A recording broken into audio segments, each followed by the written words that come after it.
आज का अपना टॉपिक था फसल चक्र। फसल चक्र में अपन पढ़ेंगे सबसे पहले परिभाषा, फसल चक्र की परिभाषा क्या है, और उसके बाद में सेकंड आता है अपना सिद्धांत क्या है, कौन कौन से सिद्धांत हैं जिनसे हम फसल चक्र को सही तरीके से तैयार कर सकते हैं, यानी कि फसल चक्र किन किन चीज़ों को, बातों को ध्यान में रखते हुए सही बनाया जा सकता है।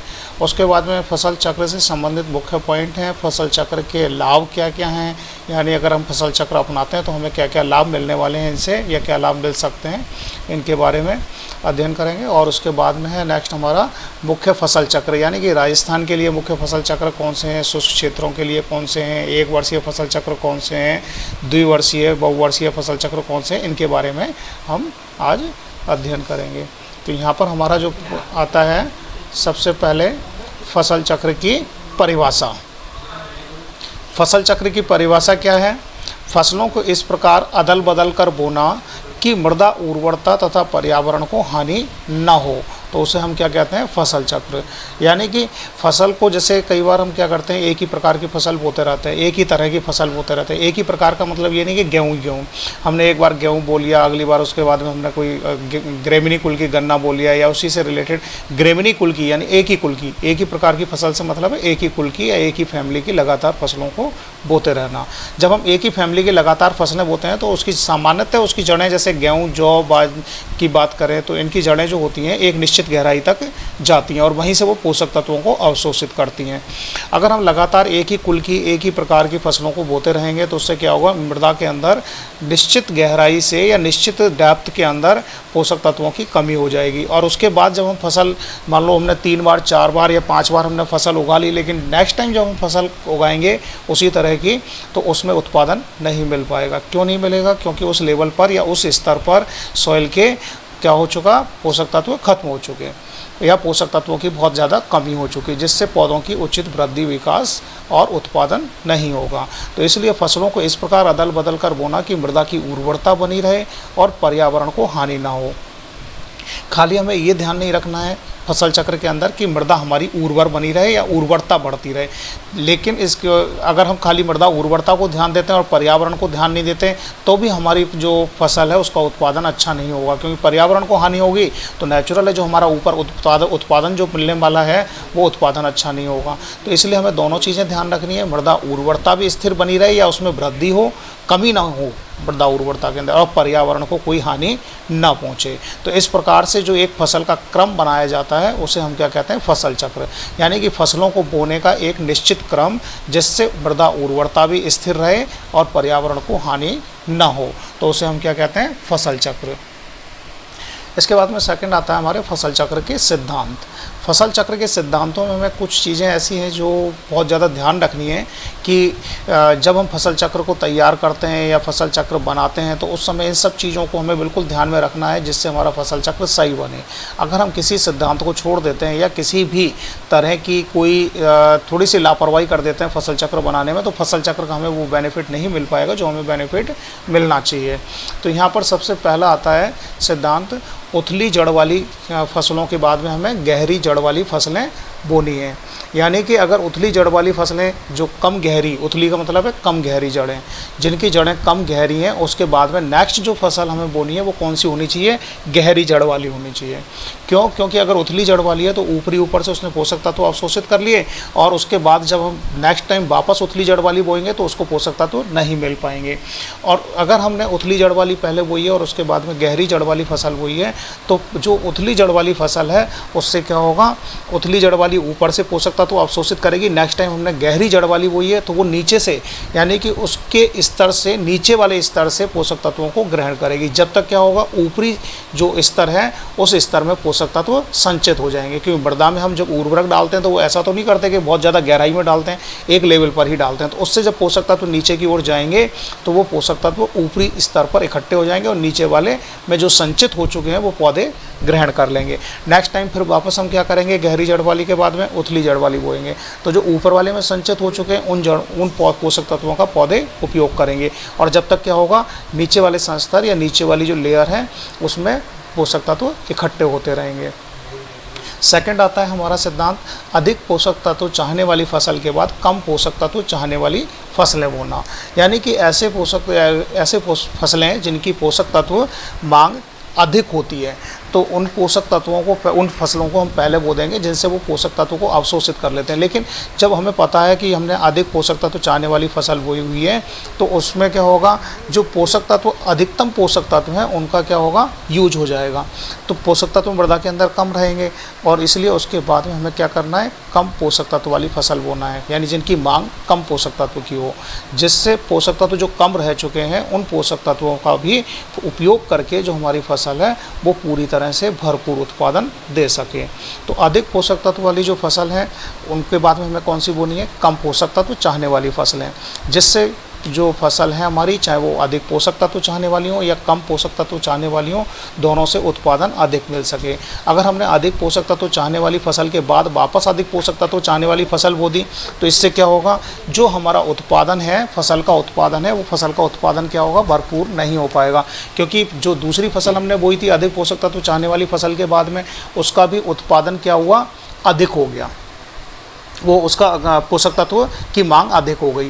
पोषक तत्व की मांग अधिक होने पर क्या होगा, उसको पोषक तत्व मिल नहीं पाएंगे, और पोषक तत्व नहीं मिलेंगे तो उस फसल का वृद्धि, विकास और उत्पादन अच्छा नहीं होगा। नेक्स्ट आता है इसके बाद में तीसरा, अधिक जल चाहने वाली फसल के बाद कम जल चाहने वाली फसलें बोना।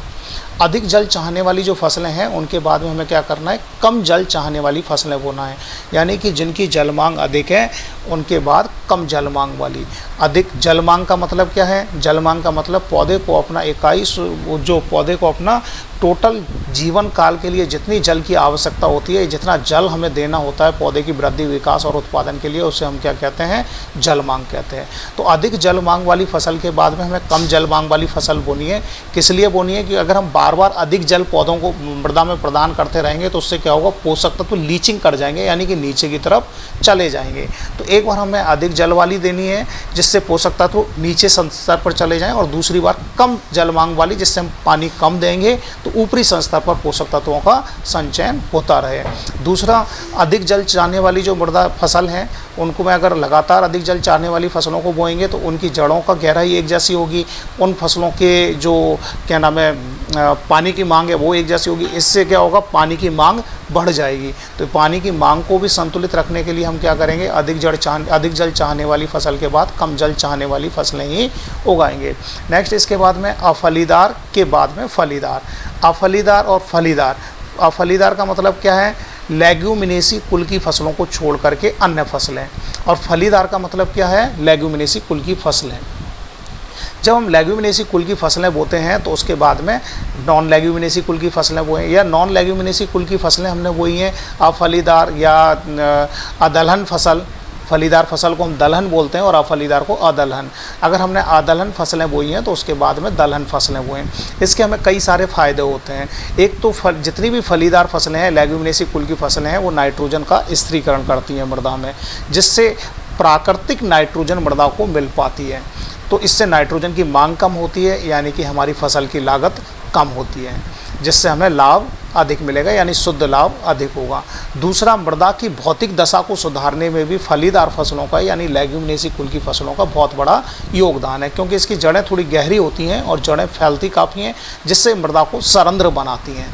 तो मृदा की सरंध्रता को बढ़ाने के लिए, मृदा में नाइट्रोजन, प्राकृतिक नाइट्रोजन का स्थिरीकरण करने के लिए, हमारी फसल की लागत को कम करने के लिए फलीदार फसलें उगाना, यानी कि फसल चक्र में फलीदार फसलों का शामिल होना जरूरी है। अगर हम नॉन लेग्यूमिनेसी या फलीदार या अदलहन फसलों को बो रहे हैं तो उसमें क्रम में एक बार नॉन लेग्यूमिनेसी और उसके बाद में लेग्यूमिनेसी कुल की फसलें जरूर रखी जाएं, यानी कि फलीदार फसलों को भी फसल चक्र के अंदर विशेष स्थान दिया जाए, ये जरूरी है। नेक्स्ट है लगातार एक ही प्रकार की फसल ना उगाना।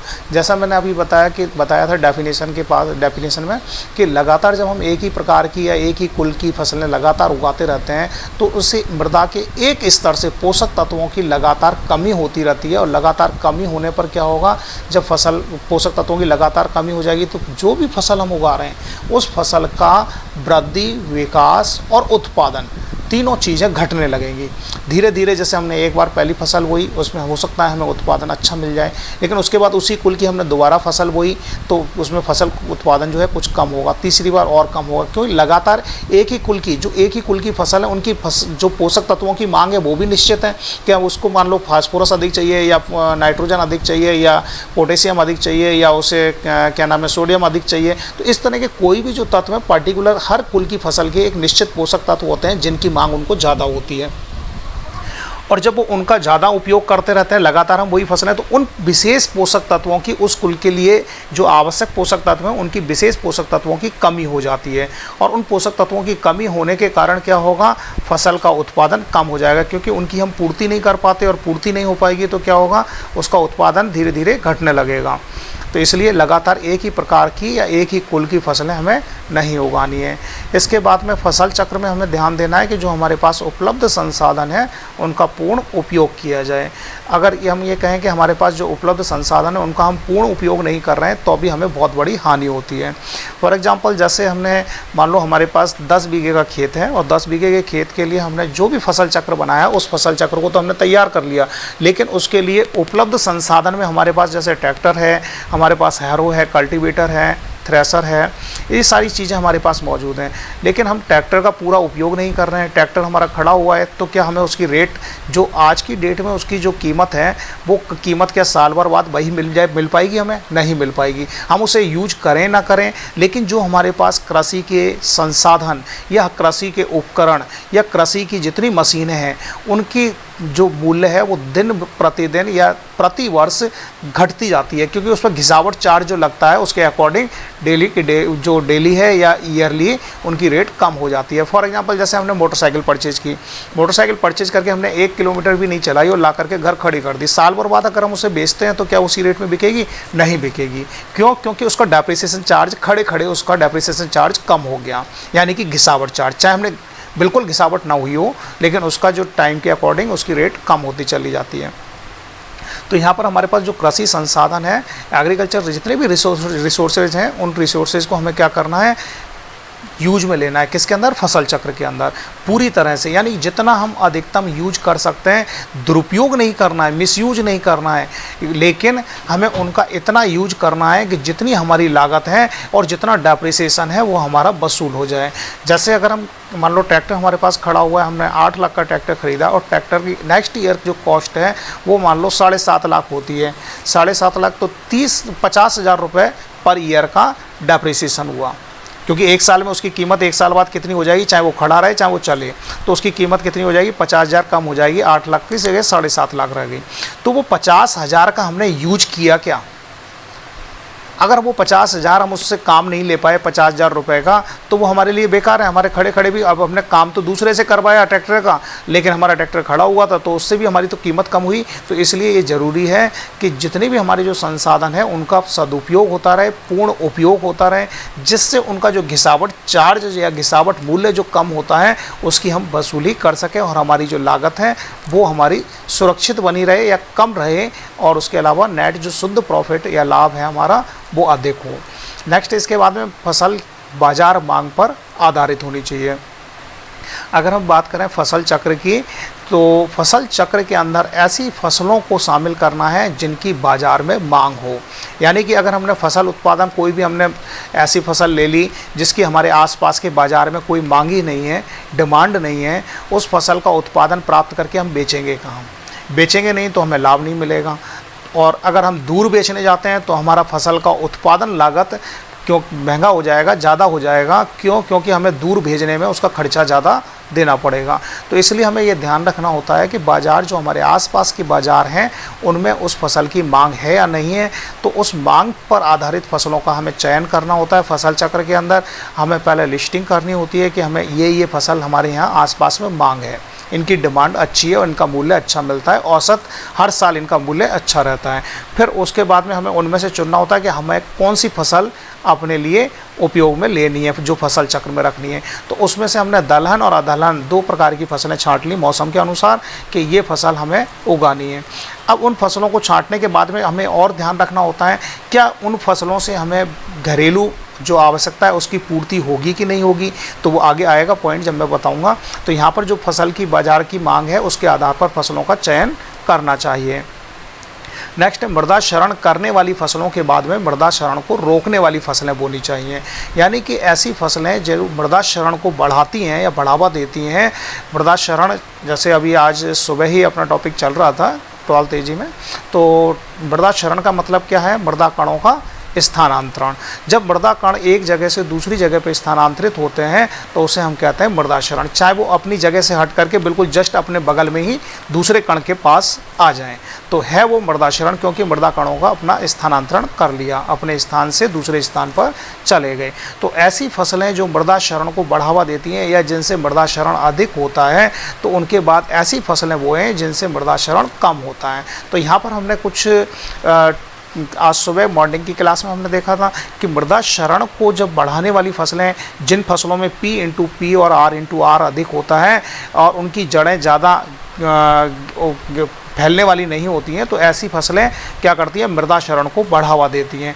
तो अगर हम इनको मृदा क्षरण को रोकना चाहते हैं तो हम क्या करते हैं? P/P और R/R या तो कम कर देते हैं, या ऐसी फसलें बोते हैं जिनकी P/P और R/R कम हो, यानी कि सघन खेती, जिससे पौधे पास पास होंगे और फसल के जो मृदा का क्षरण है वो कम होगा। तो इसलिए हमें क्या करना है? अगर पहले हमने ऐसी फसलें बोई हैं जो मृदा क्षरण को बढ़ा रही हैं, यानी P/P और R/R ज़्यादा था, तो उसके बाद हम ऐसी फसलों का चयन करें जिनका P/P और R/R कम हो, यानी सघन फसल हो। तो इसकी बुआई करने से क्या होगा? मृदा क्षरण को कुछ हद तक नियंत्रित करने में सहायता मिलेगी। नेक्स्ट आता है घरेलू आवश्यकता की पूर्ति करने वाली फसलों को प्राथमिकता देना। यानी कि जब हम फसल चक्र बना रहे हैं तो उसमें हम देखते हैं कि बाजार की मांग पर तो आधारित हो, लेकिन उसके साथ साथ अगर हमारी घरेलू आवश्यकता की भी पूर्ति हो रही है तो ये हमारे लिए और ज़्यादा लाभदायक होता है, क्योंकि वही चीज़ अगर हम मार्केट से ख़रीद के लाते हैं तो हमें ज़्यादा मूल्य देना होता है।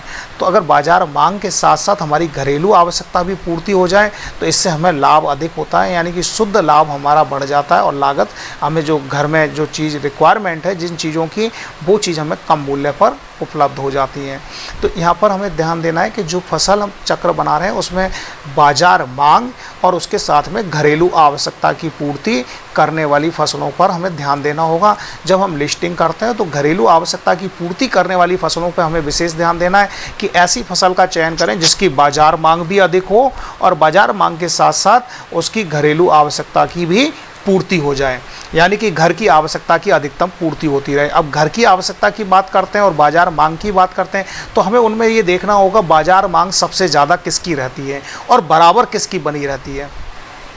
दूसरी तरफ घरेलू आवश्यकता की बात करें तो घरेलू आवश्यकता में सबसे ज़्यादा बजट हम किस फसल पर खर्च करते हैं खरीदने में या घर में कंज्यूम करने में, उपभोग करने में, तो उस फसल को हमें प्राथमिकता देनी है जिससे हम अधिकतम अपने घर की बचत को कर सकें, घर की अधिकतम आवश्यकता को पूर्ति कर सकें और बाजार मांग अधिक होने की वजह से उसे अच्छे मूल्य में बाजार में भी बेच सकें। तो ये हमारा था इसका सिद्धांत के बाद में नेक्स्ट हमारा आता है, इसकी मेरे पास स्लाइड नहीं है तो मैं इसको डायरेक्ट अभी करा रहा हूँ, फसल चक्र से संबंधित मुख्य बिंदु, यानी कि फसल चक्र के हमें क्या बेनिफिट हो सकते हैं या फसल चक्र से हमें क्या फ़ायदा होगा उनके बारे में हम यहाँ अध्ययन करेंगे। तो फसल चक्र के मुख्य बिंदु में आता है सबसे पहला, फसल चक्र 1 से 4 वर्ष तक का हो सकता है। फसल चक्र कितनी अवधि का हो सकता है? 1 से 4 वर्ष तक का हो सकता है। यानी कि जो भी हम फसल चक्र बनाते हैं वो या तो 1 वर्षीय या द्विवर्षीय या त्रिवर्षीय या बहुवर्षीय इस तरह का हो सकता है, लेकिन जनरली हम जो फसल चक्र बनाते हैं वो हमारे सिर्फ कितने वर्ष के होते हैं? 3 वर्ष तक के होते हैं, यानी कि 1 वर्षीय, द्विवर्षीय और त्रिवर्षीय। 4 वर्षीय फसल चक्र हम प्रैक्टिकली या कहा जाए जो व्यावसायिक स्तर पर है नहीं बनाते हैं, हम सिर्फ 3 वर्षीय फसल चक्र तैयार करते हैं। तो फसल चक्र अधिकतम कितने वर्ष का हो सकता है? 4 वर्ष तक का, 1 से 4 वर्ष तक, ठीक है ना। नेक्स्ट इसके बाद में आता है, फसल चक्र का मुख्य उद्देश्य मृदा की उर्वरा शक्ति की हानि को रोकना है। तो फसल चक्र जब हम बनाते हैं तो उस समय हमें पर्यावरण पर तो ध्यान रखना है, लेकिन ऐसा नहीं पर्यावरण के चक्कर में हम मृदा उर्वरता को भूल जाए। फसल चक्र है, फसल चक्र में इसमें लिख लें फसल चक्र से संबंधित मुख्य बिंदु, क्योंकि ये इसमें स्लाइड में नहीं है तो आपको वहाँ पर भी स्क्रीन पर भी नहीं। फसल चक्र पहला पॉइंट, फसल चक्र 1 से 4 वर्ष तक का हो सकता है। फसल चक्र 1 से 4 वर्ष तक का हो सकता है। तो इसमें अगर पूछा जाता है कि फसल चक्र अधिकतम कितना वर्ष का होगा, तो वो 4 वर्ष तक का होगा। और सामान्य कितने वर्ष तक का यूज किया जाता है? अधिकतम 3 वर्ष तक का हम फसल चक्र बनाते हैं। सेकंड है, फसल चक्र का प्रमुख उद्देश्य मृदा उर्वरता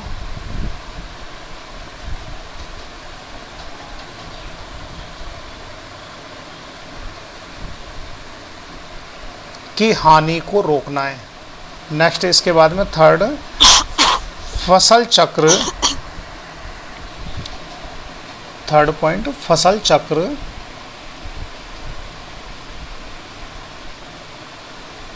घरेलू आवश्यकता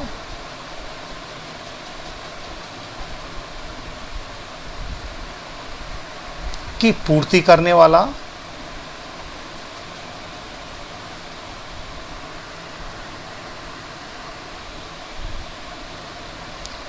तथा उपलब्ध संसाधनों के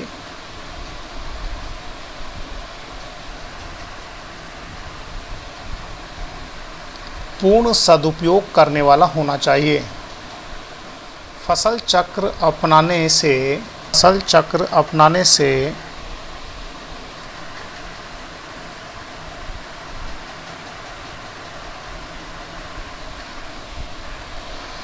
कम लागत में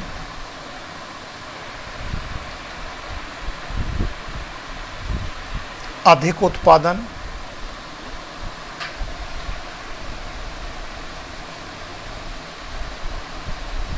तथा अच्छी गुणवत्ता वाला उत्पादन प्राप्त होता है। नेक्स्ट लिखें, फसल चक्र के लाभ। चक्र के लाभ में आता है पहला, मृदा उर्वरता में वृद्धि,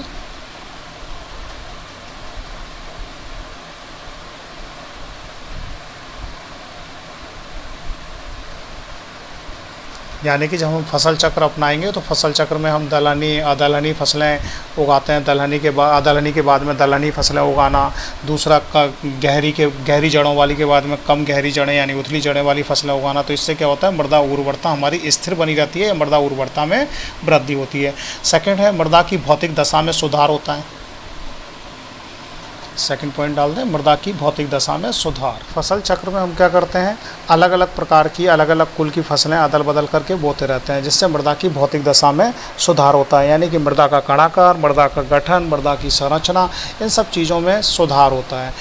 थर्ड है, कीट रोग खरपतवार नियंत्रण, यानी कि हमें कीट रोग खरपतवार नियंत्रण में सहायता मिलती है, क्योंकि हम एक ही कुल की फसलें बार बार नहीं बोते, एक ही तरह की फसलें बार बार नहीं बोते। तो एक ही कुल की फसल के कीट अगर उसी कुल की दूसरी फसल बोएंगे तो उस पर भी प्रभावी होंगे। तो हम कुल को बदल देते हैं, जिससे कि एक ही कुल की फसल दूसरी फसल पर उस पर प्रकोप उसका न होने की। फसल चक्र अपनाने से फसल का जो उत्पादन है वो भी हमें अच्छा मिलता है और अच्छी क्वालिटी का मिलता है, क्योंकि उसमें कीट रोग और खरपतवारों का नियंत्रण हो जाता है, जिससे फसल की जो हमें उत्पादन की क्वालिटी है वो अच्छी क्वालिटी प्राप्त होती है।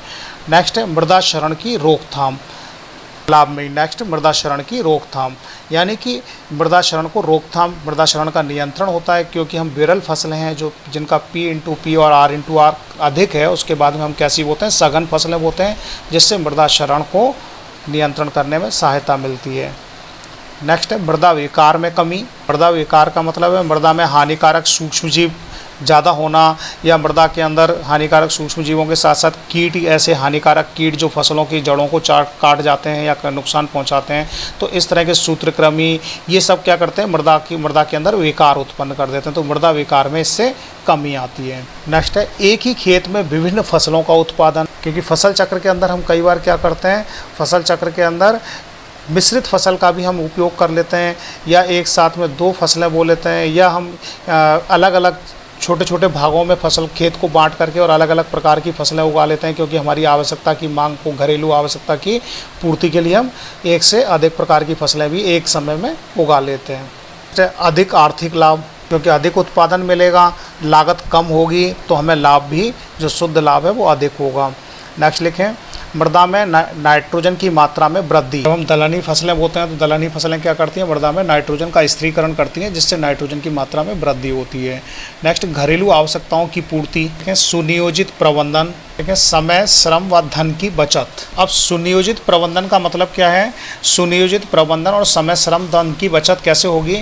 जब हमने पूरा प्लान बना रखा है कि हमें पहले ये फसल बोनी है, फिर इसके बाद में ये फसल बोनी है, इसके बाद में ये फसल बोनी है, तो उसी समय फसल चक्र का जब हम निर्धारण करते हैं तो हम उसका प्रबंधन के लिए क्या करते हैं, जो हमारी फसल चक्र है उसके अकॉर्डिंग हमें किन किन चीज़ों की आवश्यकता पड़ेगी। जैसे हमने पहली फसल कोई भी गर्मी की फसल ली और उस फसल को हमने रबी की फसल को उगाने के लिए हमें सबसे पहले हमें क्या चाहिए होगा, बीज चाहिए होगा, या उससे पहले हमें कार्बनिक खाद चाहिए, फिर उसके बाद में बीज चाहिए, बीज के बाद में हमें सिंचाई की आवश्यकता है।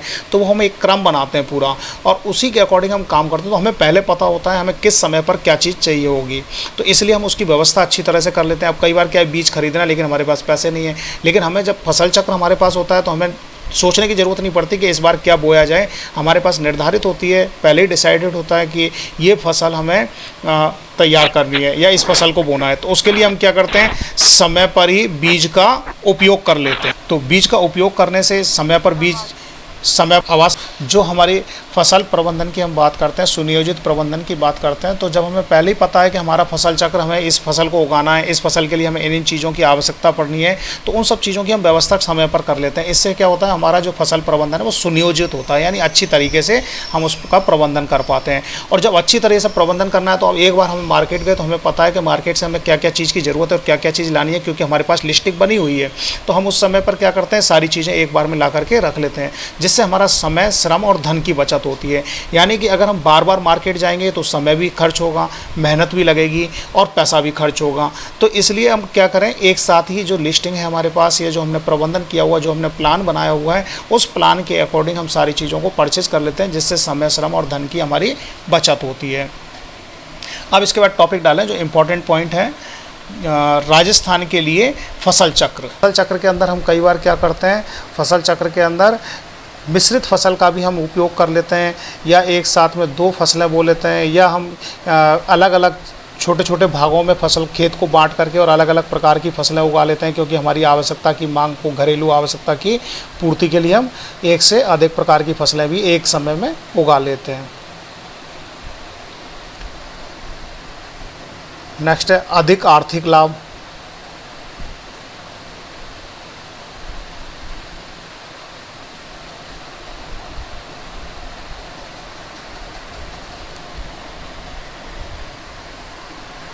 क्योंकि अधिक उत्पादन मिलेगा, लागत कम होगी, तो हमें लाभ भी, जो शुद्ध लाभ है वो अधिक होगा। नेक्स्ट लिखें, मृदा में नाइट्रोजन की मात्रा में वृद्धि।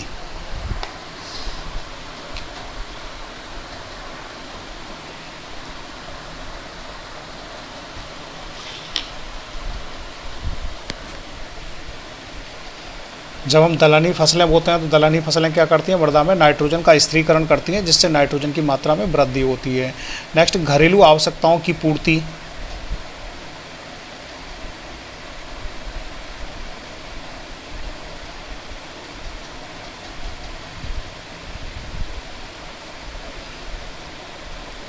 नेक्स्ट लिखें, सुनियोजित प्रबंधन।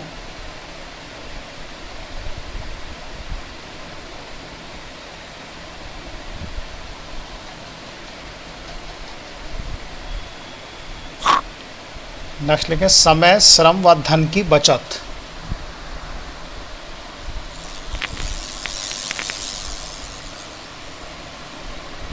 अब सुनियोजित प्रबंधन का मतलब क्या है, सुनियोजित प्रबंधन और समय, श्रम, धन की बचत कैसे होगी।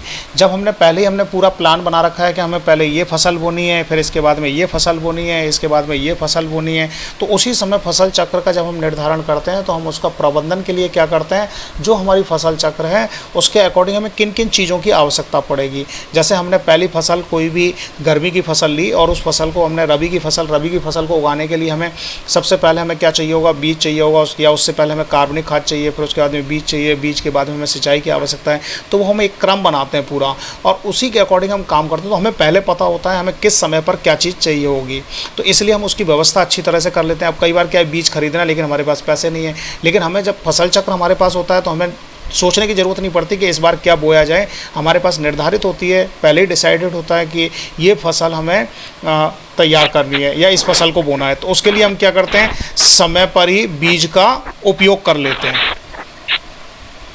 तो बीज का उपयोग करने से समय पर बीज, समय आवाज़ साफ नहीं आ रही, बीच में किसी के माइक्रोफोन का डिस्टर्ब आ रहा है, आवाज़ कट कट के आ रही है। अब सही आ रही है। तो जो हमारी फसल प्रबंधन की हम बात करते हैं, सुनियोजित प्रबंधन की बात करते हैं, तो जब हमें पहले ही पता है कि हमारा फसल चक्र, हमें इस फसल को उगाना है, इस फसल के लिए हमें इन चीज़ों की आवश्यकता पड़नी है, तो उन सब चीज़ों की हम व्यवस्था समय पर कर लेते हैं। इससे क्या होता है, हमारा जो फसल प्रबंधन है वो सुनियोजित होता है, यानी अच्छी तरीके से हम उसका प्रबंधन कर पाते हैं। और जब अच्छी तरीके से प्रबंधन करना है तो अब एक बार हम मार्केट गए तो हमें पता है कि मार्केट से हमें क्या क्या चीज़ की ज़रूरत है और क्या क्या चीज़ लानी है, क्योंकि हमारे पास लिस्टिंग बनी हुई है। तो हम उस समय पर क्या करते हैं, सारी चीज़ें एक बार में ला करके रख लेते हैं, जिससे हमारा समय, श्रम और धन की बचत होती है। यानी कि अगर हम बार बार मार्केट जाएंगे तो समय भी खर्च होगा, मेहनत भी लगेगी और पैसा भी खर्च होगा। तो इसलिए हम क्या करें, एक साथ ही जो लिस्टिंग है हमारे पास, ये जो हमने प्रबंधन किया हुआ, जो हमने प्लान बनाया हुआ है, उस प्लान के अकॉर्डिंग हम सारी चीज़ों को परचेज कर लेते हैं, जिससे समय, श्रम और धन की हमारी बचत होती है। अब इसके बाद टॉपिक डालें, जो इम्पोर्टेंट पॉइंट है, राजस्थान के लिए फसल चक्र।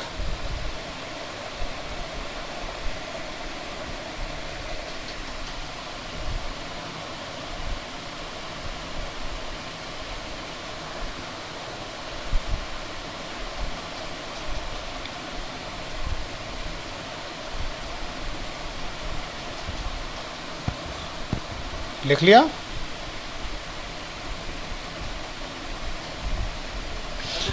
राजस्थान के लिए फसल चक्र या उपयुक्त फसल चक्र, कुछ भी लिख लो। राजस्थान के लिए फसल चक्र या राजस्थान के लिए उपयुक्त फसल चक्र।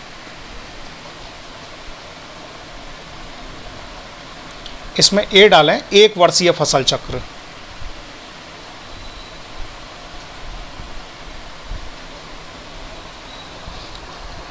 एक वर्षीय फसल चक्र का मतलब क्या है? एक वर्षीय फसल चक्र का मतलब है यानी कि इतनी फसलें जो हम एक वर्ष में ही उगा लें, एक सीजन के अंदर या एक वर्ष के अंदर पूरी कंप्लीट हो जाए, तो उसे हम क्या कहते हैं, एक वर्षीय फसल चक्र। और द्विवर्षीय फसल चक्र का मतलब जो फसलों का क्रम है वो 2 वर्ष में पूरा हो। त्रिवर्षीय का मतलब जो फसल चक्र, जो हमने फसलें चुनी है वो 3 वर्ष में पूरी उगाई जा सकें, तो उन्हें हम कहते हैं त्रिवर्षीय फसल चक्र। तो यहाँ पर हमारा पहला कौन सा है? एक वर्षीय फसल चक्र। एक वर्षीय फसल चक्र में पहला लिखें बाजरा और डैश लगा के जीरा।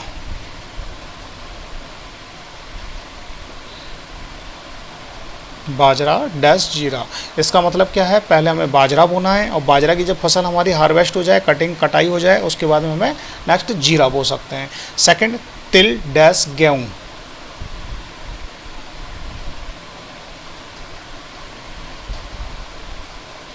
सर इसे एक वर्षीय में ही है क्या चीज़? ये तिल डैश गेहूँ। हाँ, ये जैसे पहला फसल चक्र ये हो गया एक वर्षीय बाजरा डैश जीरा। सेकंड जो हमारा फसल चक्र है वो क्या है? तिल डैश गेहूँ। यानी पहले हम तिल बोएंगे और उसके बाद में जब तिल की फसल हमारी तैयार हो जाएगी, कट जाएगी, तो उसके बाद हम क्या बोएंगे? गेहूँ बोएंगे। तो इस तरीके से ये, ठीक है ना। थर्ड मोठ डैश गेहूँ। मोठ डैश गेहूँ। थर्ड क्या है? मोठ डैश, दूसरा तिल डैश गेहूँ। तिल डैश गेहूँ।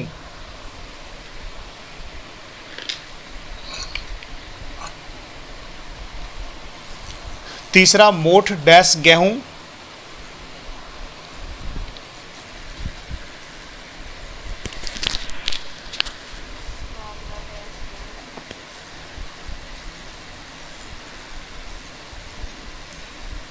लिख लिया मोठ डैश गेहूँ। फोर्थ लिखें ग्वार डैश गेहूँ। ग्वार डैश गेहूँ।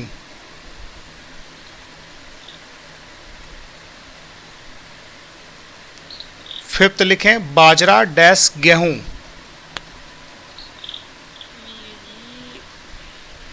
बाजरा डैश गेहूँ। गेहूं के आगे ऑब्लिक लगा के मेथी ऑब्लिक सरसों। गेहूं के आगे मेथी गेहूं के आगे ऑब्लिक लगा दें मेथी ऑब्लिक सरसों। इसका मतलब क्या है, बाजरा के साथ या तो बाजरा के बाद में या तो गेहूं बो दें, या बाजरा के बाद में मेथी बो दें, या बाजरा के बाद में सरसों की बुआई की जाए। तो ये बाजरा तो पहली फसल तो निश्चित है, और दूसरी फसल में जब हम बोएंगे बाजरा के बाद तो उनमें से हमें क्या लेना है, या तो गेहूँ या मेथी या सरसों। नेक्स्ट है हमारा अरहर डैश गेहूँ। अरहर डैश गेहूं। सर हेलो, आ रही है आवाज? आ रही है? अरहर डैश गेहूं। एक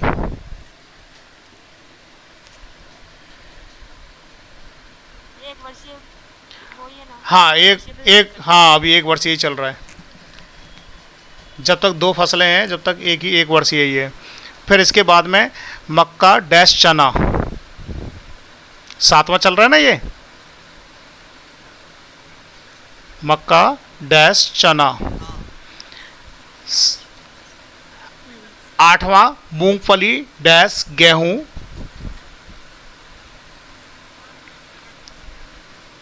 8वां मूंगफली डैश गेहूं।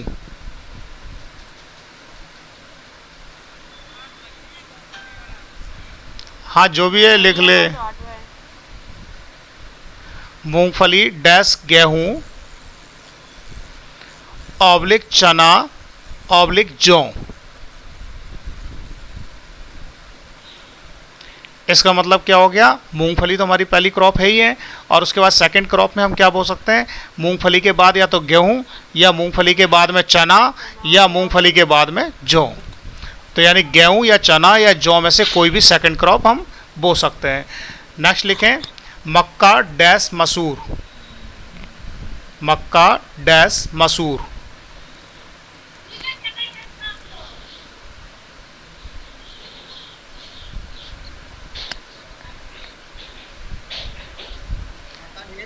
डैश मसूर, मसूर की दाल होती है ना, मसूर।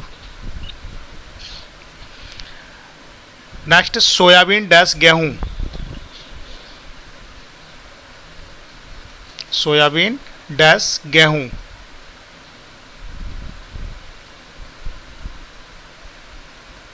नेक्स्ट है ज्वार ऑब्लिक मूंगफली। डैश नहीं है ये, ज्वार ऑब्लिक मूंगफली डैश ज्वा गेहूं फिर गेहूं के और बीच में ज्वार। नहीं, अगला सोयाबीन गेहूं तो ये है ही है। अलग से। हाँ नेक्स्ट फसल चक्र ये ज्वार ऑब्लिक मूंगफली, ज्वार ऑब्लिक मूंगफली डैश गेहूं ऑब्लिक चना।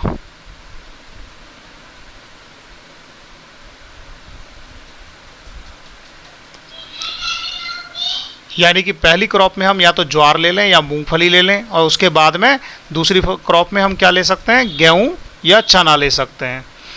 नेक्स्ट है इसके बाद में, चना। इसके बाद में धान ऑब्लिक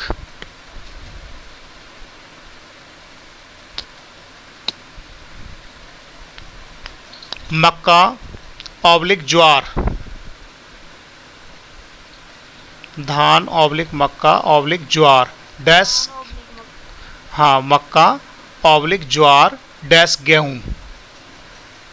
यानी कि पहली फसल में या तो हम धान ले लें या ज्वार ले लें या मक्का ले लें, और सेकंड क्रॉप में हमें क्या लेना है, गेहूं लेना है।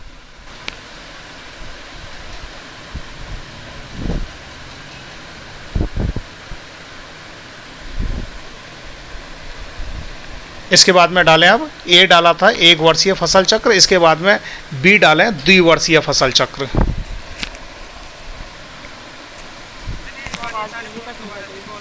हाँ हाँ हाँ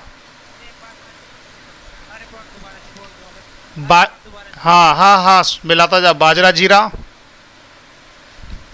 तिल गेहूं, मोठ गेहूं। अरे हाँ। गोविंद तेरा बंद कर माइक। हाँ इसकी सरसराहट आती है, फुलझड़ी सी चलती रहती है।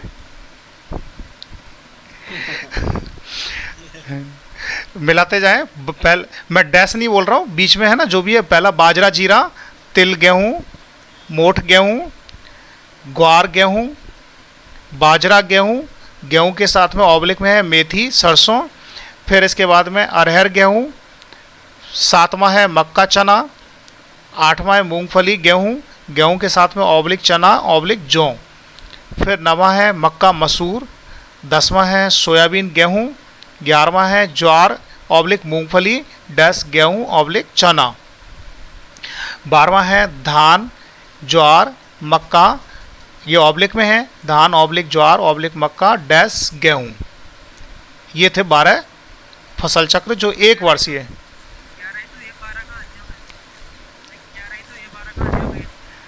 अब तू गिनना तेरे को कहाँ गड़बड़ हो रही है।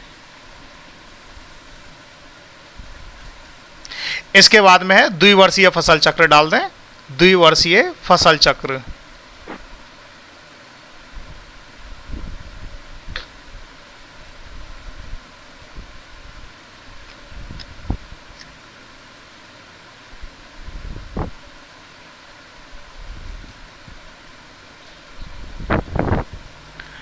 द्विवर्षीय फसल चक्र में पहला लिखें गेहूं,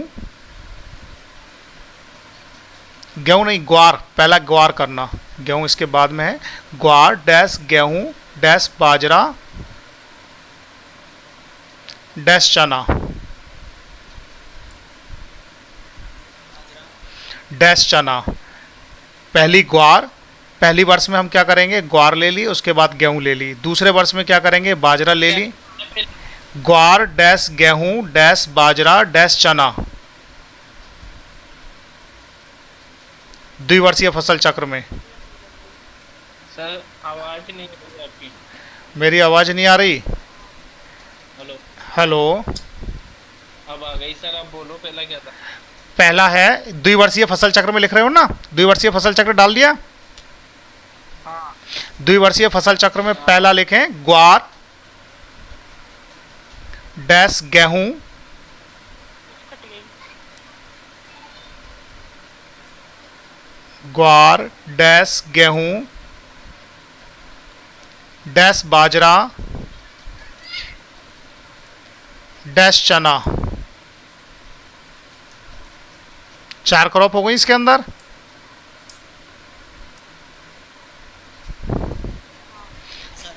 चार कौन कौन सी हुई हैं 4?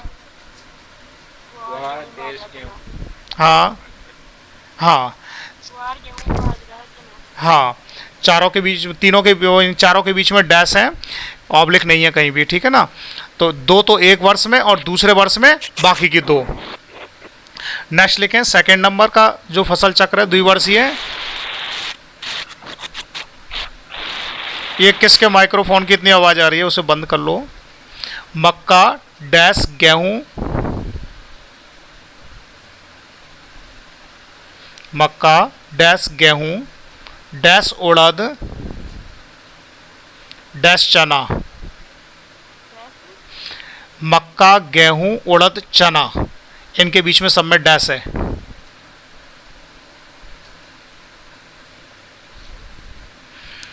तीसरा फसल चक्र लिखें कपास डैश गेहूं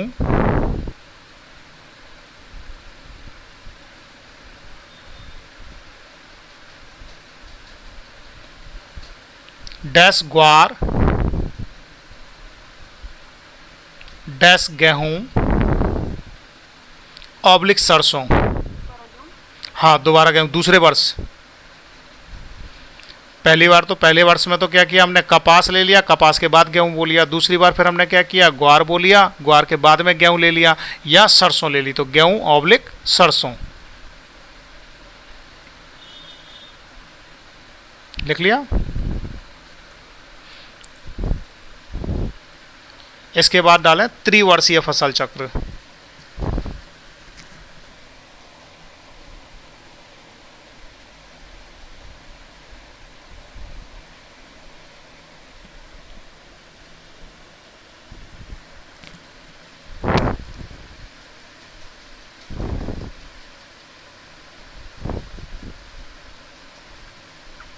लिख लिया त्रिवर्षीय फसल चक्र।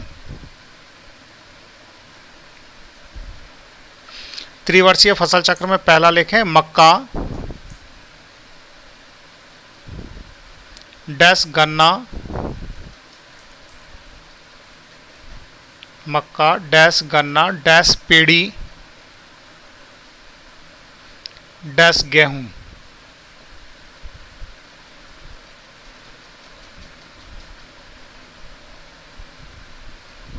पेड़ी और गन्ना वो गन्ना ये कोई नहीं। हाँ, वो गन्ना गन्ना ये होता है जब गन्ने की कटाई के बाद में निचला जो भाग होता है गन्ने का वो छोड़ दिया जाता है, जिससे गन्ने का उत्पादन वापस हो जाता है, यानी उससे हम एक बार गन्ना और उत्पादित कर सकते हैं। तो इसलिए हम क्या करते हैं, जैसे कई बार गन्ने की डबल फसल यानी कि दोहरी फसल ले लेते हैं। तो एक वर्ष तो पहली वर्ष में तो हमने क्या किया, मक्का के बाद गन्ना ले लिया, और दूसरे वर्ष में हमने क्या किया, पहली फसल गन्ना की ले ली और उसके बाद गेहूँ ले लिया। सेकंड है इसमें, ये हो गई ना चारों, मक्का गन्ना पेड़ी गेहूँ। सेकंड लिखें इसका फसल चक्र कपास डैश मेथी, कपास डैश मेथी डैश गन्ना डैश पेड़ी।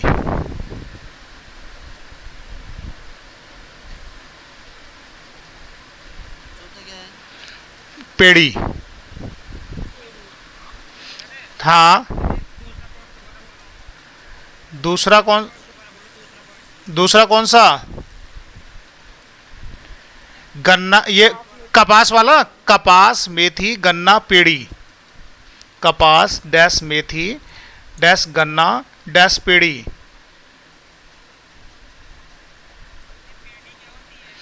जब गन्ने को काट लेते हैं तो गन्ने को काटते समय क्या करते हैं, गन्ने का, सुन तो ले, गन्ने की जब कटाई की जाती है तो नीचे वाला जो गन्ने का हिस्सा होता है थोड़ा सा छोड़ दिया जाता है जड़ के साथ में। उससे क्या होता है, गन्ना वापस अंकुरित हो जाता है, तो उसे हम क्या बोलते हैं, पेड़ी। यानी उससे फसल तो गन्ने की तैयार होगी। पहली बार में तो हम क्या करते हैं, गन्ने के टुकड़े बोए जाते हैं, जिससे गन्ने जिसे हम कहते हैं गन्ने का बीज। तो गन्ने के टुकड़े बो करके गन्ने को तैयार किया जाता है। दूसरी बार हम गन्ने के टुकड़े नहीं बोते, बल्कि गन्ने के ऊपर से कटाई कर लेते हैं। ऊपर से कटाई का मतलब नीचे धरातल से कुछ सेंटीमीटर, 5 से 6 सेंटीमीटर छोड़ करके, और ऊपर से गन्ने को काट लेते हैं, क्योंकि नीचे वाले गन्ने का तो हमारे लिए वैसे भी कोई यूज नहीं होता, तो हम उसको क्या है वहीं छोड़ देते हैं। उसको छोड़ने से क्या होगा, गन्ना वापस अंकुरित हो जाता है, और जब गन्ना अंकुरित हो जाता है तो उससे एक फसल हमें और मिल जाती है बिना बीज बुआई किए, तो उसे हम बोलते हैं पेड़ी। अब इसके बाद में डालें हमारा ये सी हो गया था जो हमने लिखा है ना, राजस्थान के लिए उपयुक्त फसल चक्र। इसके बाद में लिखें राजस्थान के लिए, टॉपिक डालें राजस्थान के लिए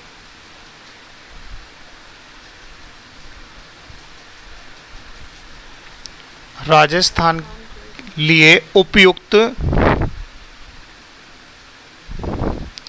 द्वियात्मक, उपयुक्त द्वियात्मक, जैसे द्विवर्षीय लिखते हैं ना, तो द्वियात्मक बारानी फसल चक्र।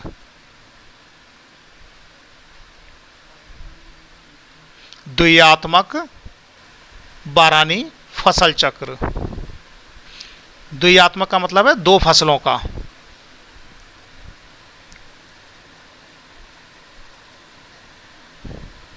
और बारानी का मतलब,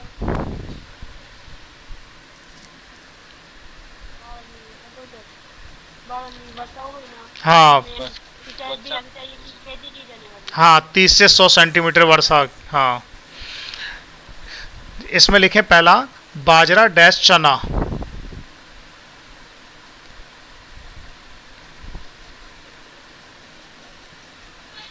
सेकंड लिखें ज्वार डैश, पहला बाजरा डैश चना, ये बारानी फसल चक्र है राजस्थान के लिए। बाजरा डैश चना, दूसरा ज्वार डैश चना,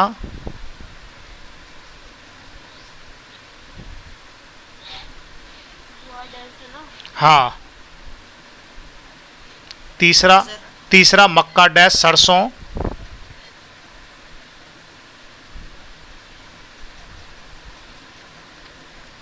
चौथा डैश सरसों, मक्का डैश सरसों, तीसरा मक्का डैश सरसों, चौथा ज्वार डैश सरसों,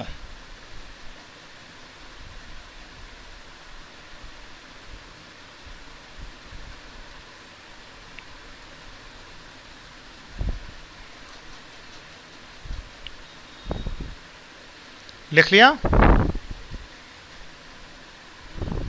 इसके बाद में टॉपिक डालें राजस्थान के लिए उपयुक्त, राजस्थान के लिए उपयुक्त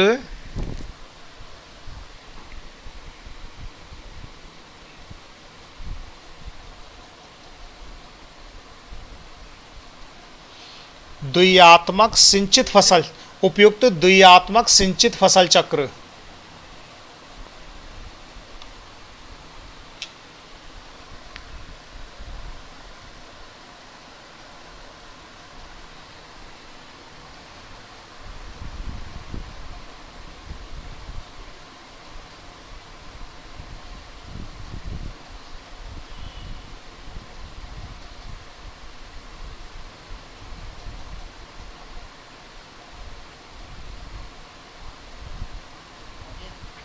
इसमें पहला लिखें मूंगफली डैश गेहूं।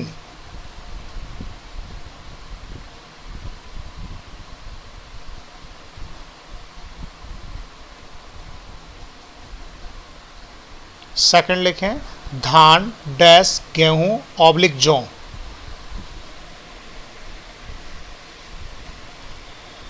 धान डैश ऑब्लिक डैश गेहूं ऑब्लिक जौ, यानी पहली धान और दूसरी गेहूं या जौ। तीसरा मक्का डैश गेहूं ऑब्लिक जौ।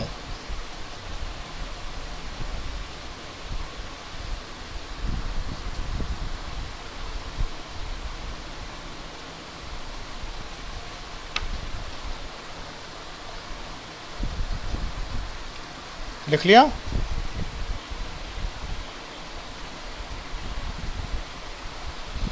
अब इसके बाद लिखें मिश्रित फसल। अब इसके बाद टॉपिक डालें फसल चक्र के बाद में मिश्रित फसल। मिश्रित फसल, मिश्रित फसल, मिक्स्ड क्रॉपिंग। मिश्रित फसल, आज आवाज आता है मैंने सब की आवाज नहीं है, जी आवाज आ रही है। आओ बोल रही लिख लिया मिश्रित फसल। मिश्रित फसल में डेफिनेशन लिखें इसकी परिभाषा।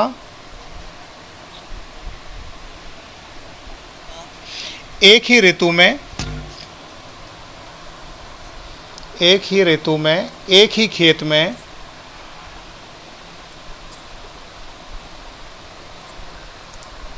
दो या अधिक फसलों को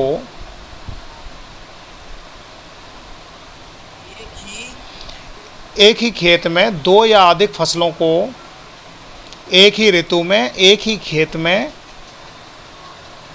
दो या अधिक फसलों को एक ही ऋतु में एक ही खेत में, हाँ, एक ही ऋतु में एक ही खेत में दो या अधिक फसलों को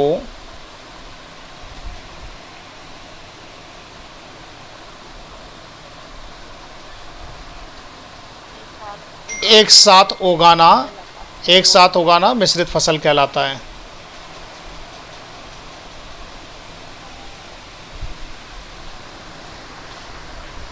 एक साथ उगाना मिश्रित फसल कहलाता है।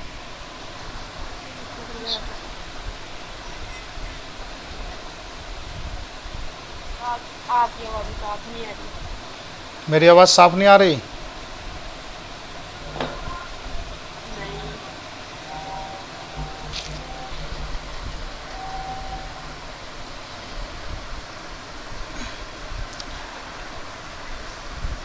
अब आ रही है क्या आवाज़ सही? आप तो नहीं आ रही, लेकिन एक दो टॉपिक बोलोगी फिर वापस।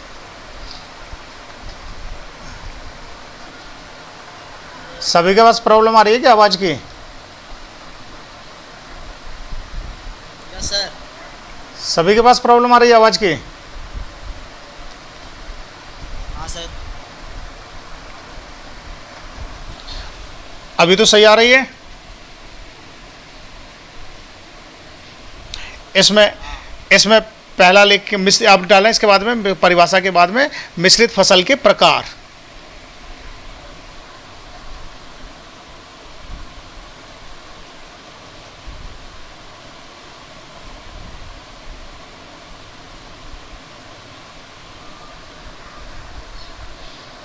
मिश्रित फसल के प्रकार में पहला लिखें मिश्रित फसल।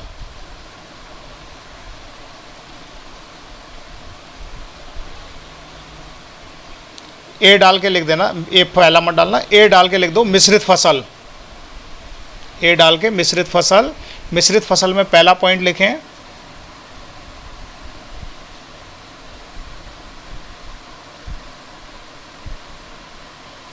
इनमें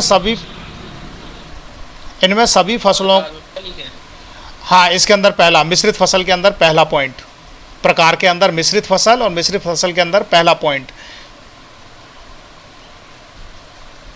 सभी फसलों की बुआई व कटाई का समय समान होता है।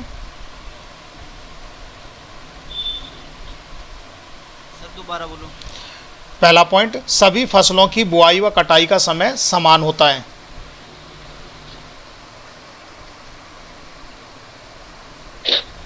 सभी फसलों की बुआई व कटाई का समय समान होता है।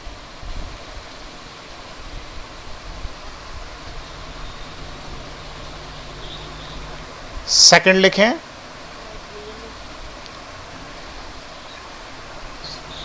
लिखें, बुआई से पूर्व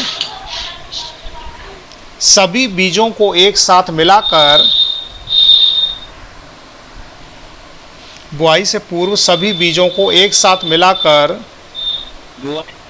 बुआई से पूर्व सभी बीजों को एक साथ मिलाकर बोया जाता है।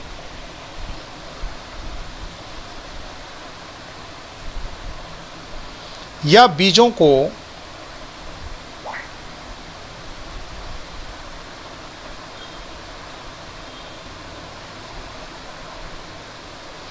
बिना मिलाए अलग अलग पंक्तियों में बोया जाता है। सर आवाज नहीं आ रही आपकी। आवाज नहीं आ रही आपकी, कट आ रही है।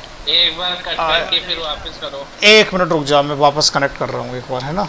एक बार बैक जाके दोबारा कर लो। हाँ मैं एक बार डिस्कनेक्ट कर रहा हूँ, डिस्कनेक्ट करके वापस कर रहा हूँ मैं। सर दूसरा जो सही है। सर दूसरा पॉइंट बोले कब तक? दूसरा पॉइंट, बुआई से पूर्व सभी बीजों को एक साथ मिलाकर बोया जाता है।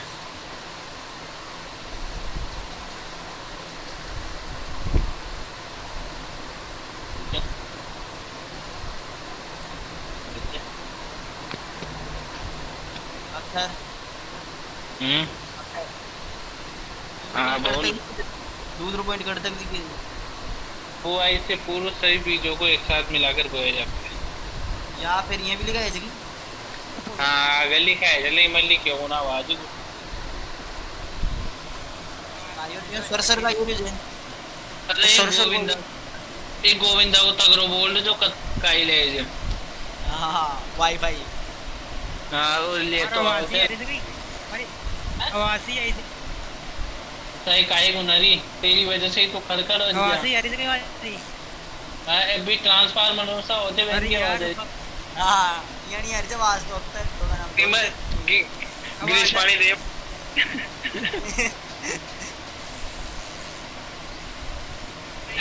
करो ईयरफोन लगा लो, जो ईयरफोन होती है या हो ईयरफोन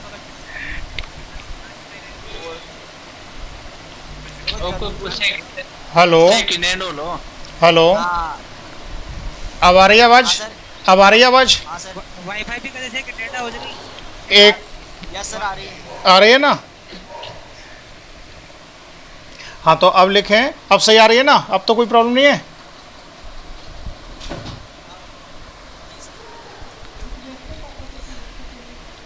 एक मिनट और रोक रहा हूँ। इसमें देखना हमारे हॉटस्पॉट से कनेक्ट हमने अपना नेट बंद किया तो ये बंद तो नहीं हुई कि किसी के नेट से चल रहा है, जब भी प्रॉब्लम आ रही है नेट की। हाँ दादू वाले से चल रहा था जब भी प्रॉब्लम आ रही थी। दादू का है पता ही नहीं। हेलो हेलो, हाँ अब सही आ रही है आवाज? ठीक है। एक कौन गायब हो गया? अख्तर अली, गोविंद, गजेंद्र गायब हो गया। नहीं सर, है क्या? अच्छा, गोविंद सैनी। हाँ। सर आ, आपके दो आ रहे थे सर। चलो ठीक है। हाँ अब भाई, एक पंक्ति गायब हो गया। हाँ, अब लिखे हैं इसमें मिश्रित फसल में दूसरा पॉइंट लिख लिया था, बुआई से पूर्व सभी बीजों को अच्छी तरह एक साथ मिला करके बोया जाता है या बीजों को बिना मिलाए पंक्तियों में बोया जाता है।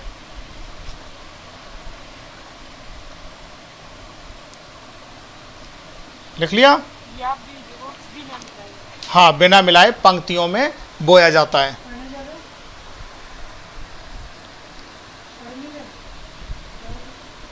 तीसरा पॉइंट लिखें, उदाहरण इसके मिश्रित फसल के।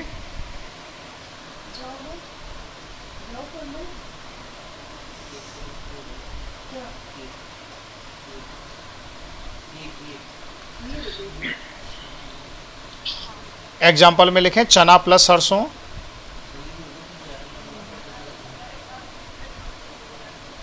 सर क्या? चना प्लस सरसों, कॉमा कॉमा लगा के गेहूं प्लस चना,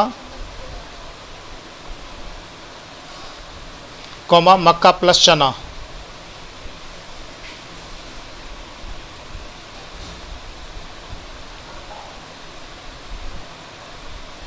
प्लस चना।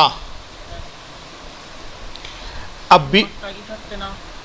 हाँ, काला चना, मक्का, मक्का के साथ नहीं, मक्का के बाद, मक्का के साथ, हाँ मक्का के साथ चना। चना कैसे एक मक्का के साथ? क्यों? चना छोटा है, मक्का की फसल ऊंची जाती है। सेकंड लिखें, हाँ सेकंड लिखें अंतर शस्य खेती।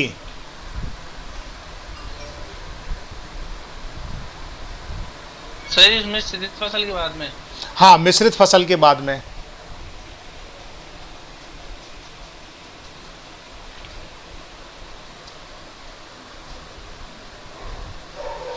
अंतर शस्य खेती बी। पहला था मिश्रित फसलें और दूसरा है अंतर शस्य खेती।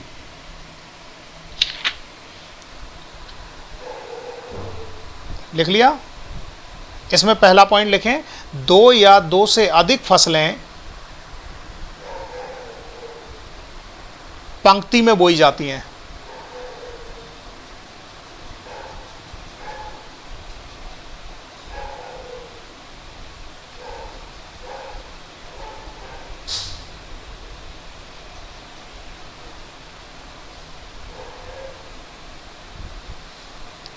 सेकंड लिखें, मुख्य तथा गौण फसलों को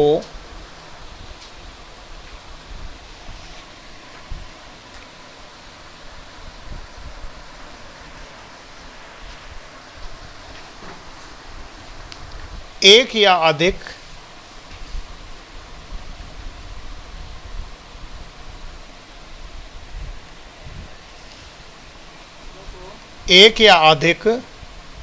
कतारों में अलग अलग बोया जाता है।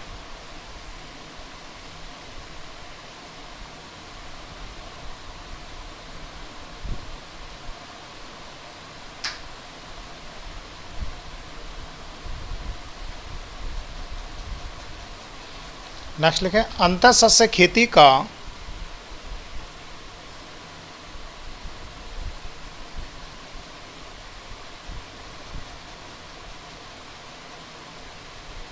अंतर शस्य खेती का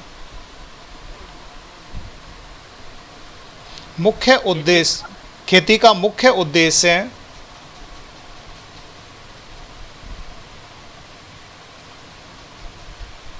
द्वितीयक फसल से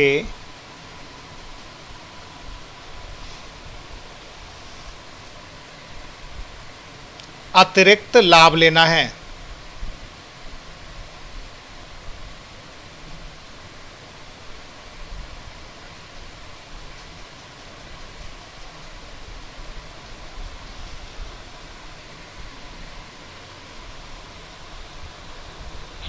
लिख लिया? यहाँ पर एक क्वेश्चन लिखें, मिश्रित फसल तथा अंतर शस्य खेती में अंतर बताइए। अंतर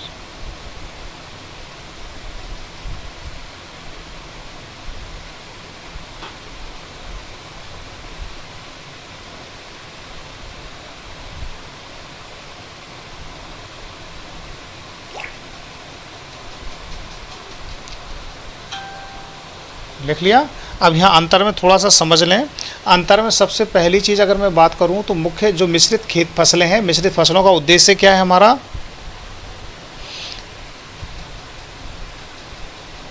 दो फसलों को एक साथ उगाना, नहीं, उद्देश्य। डबल डबल लाभ हम मिश्रित फसल का उद्देश्य होता है हमारा, चाहे तो रफली लिख लो अपने पास, फिर बाद में उन्हें फाइनल फेयर कर लेना। एक तरफ लिख लो मिश्रित फसल और दूसरी तरफ लिख लो अंतःसस्य, और एक कॉलम, सबसे पहला कॉलम बना लेना गुण डाल करके, गुण।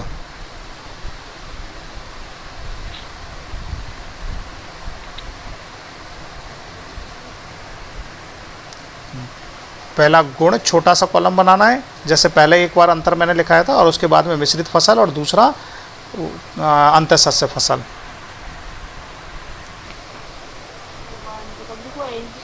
इस क्लास में लिखवाएंगे। इसमें नहीं लिखवाया होगा तो फिर 12th वाली में लिखवाया होगा। तो 3 कॉलम बनेंगे, इसमें पहला गुण हो जाएगा और उसके बाद में दूसरा हो जाएगा हमारा कौन सा? मिश्रित फसल, और तीसरा कॉलम जो अंतःसस्य है। तो पहले गुण में लिखो पहला नंबर डाल करके उद्देश्य।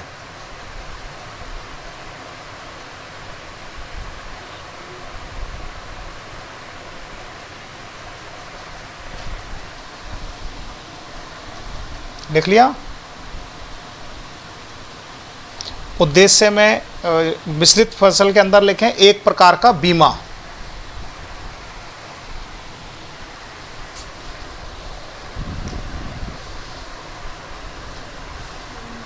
मुख्य फसल को महत्व दिया जाता है, तो मुख्य फसल प्राप्त करना है। नहीं, इसमें ऐसा होता है जो हम 2 फसलें मिश्रित फसलें एक साथ बोते हैं, चाहे वो अलग अलग पंक्तियों में चाहे एक साथ, लेकिन उसका उद्देश्य क्या होता है? उसका उद्देश्य होता है कि बाय द वे एक फसल खराब हो जाए तो दूसरी फसल से हमें उत्पादन अवश्य मिल जाए। तो इसलिए एक प्रकार का क्या है? बीमा है मिश्रित फसल। और जबकि दूसरी अंतःसस्य फसल में हम दूसरी फसल बोल रहे हैं, उसका उद्देश्य बीमा नहीं है, उसका उद्देश्य है अतिरिक्त लाभ। तो इसमें लिखें अंतःसस्य वाले में मुख्य फसल के से अतिरिक्त लाभ, या मुख्य फसल के अलावा अतिरिक्त लाभ, अतिरिक्त लाभ या अतिरिक्त आय प्राप्त करना, ऐसा लिख लें।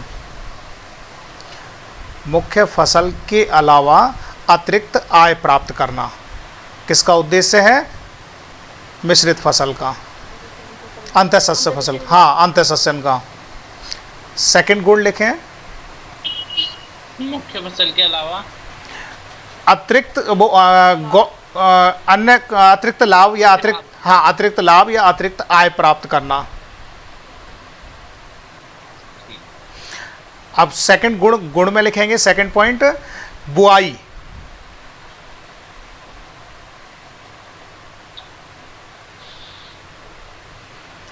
बुआई में मिश्रित फसल के अंदर लिखेंगे या तो बीज मिलाकर बोना या अलग अलग पंक्तियों में बोना, मतलब दोनों तरह से कर सकते, बीज मिलाकर के बोना या अलग अलग पंक्तियों में बोना।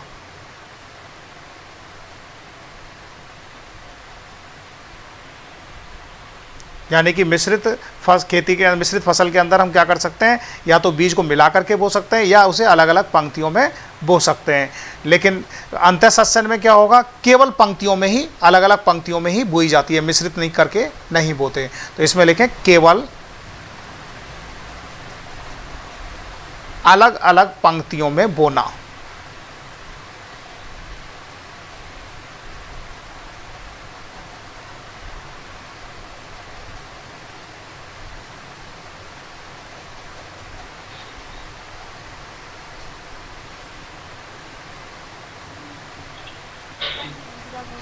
तीसरा लिखें कटाई।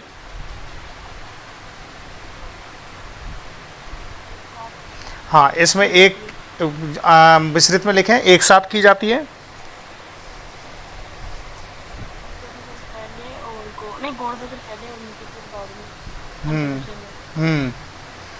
अंतःसस्यन में गौण फसल को पहले और मुख्य फसल को बाद में, यानी कि गौण फसल जो होती है वो कम अवधि वाली होती है।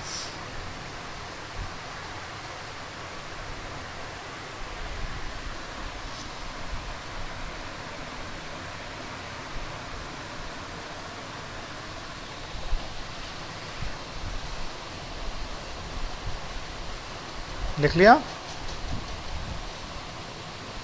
ये हो गए इनके अंतर, तीन अंतर है इनके दोनों के अंदर। अब इसके बाद में टॉपिक डाल दो मुख्य क्या नाम है, अंतःसस्य फसल के प्रकार।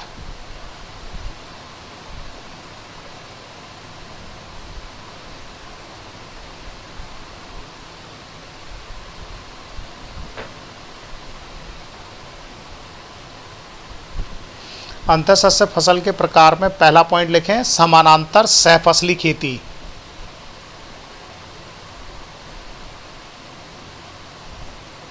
पहला क्या है सर? समानांतर सहफसली खेती।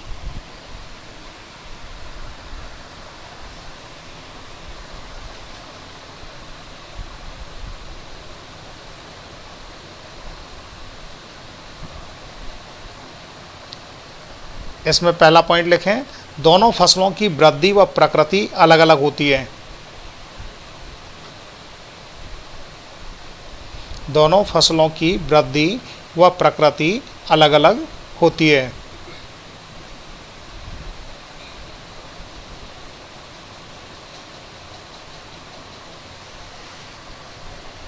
दोनों फसलों की वृद्धि व प्रकृति अलग अलग होती है।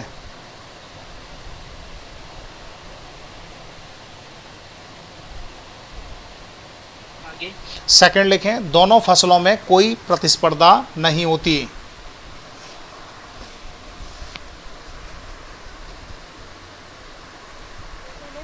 दोनों फसलों में कोई प्रतिस्पर्धा नहीं होती।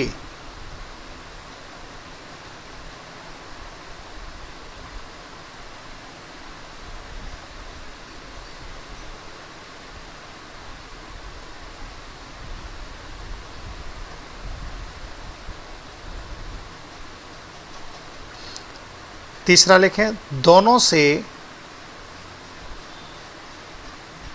एकल फसल के समान उपज प्राप्त होती है।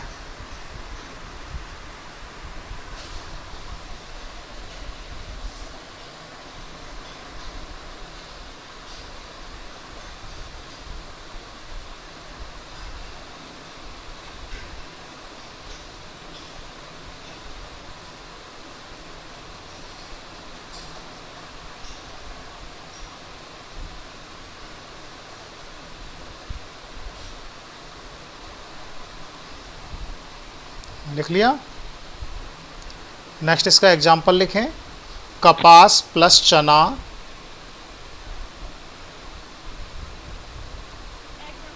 हाँ, कपास प्लस चना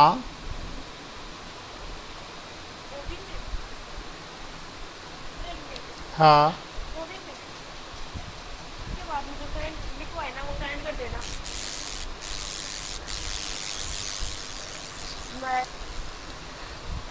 हाँ, हेलो कपास प्लस चना ऑब्लिक मक्का प्लस चना,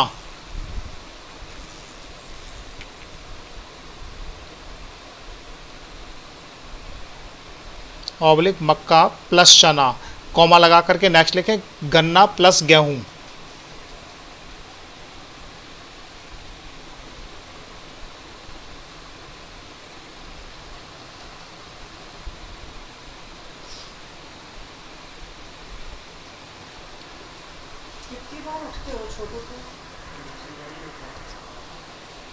यहाँ पर एकल फसल का मतलब क्या है, जो मैंने यहाँ पॉइंट लिखाया था कि दोनों से एकल फसल के समान उपज प्राप्त होती है, इसका मतलब क्या है?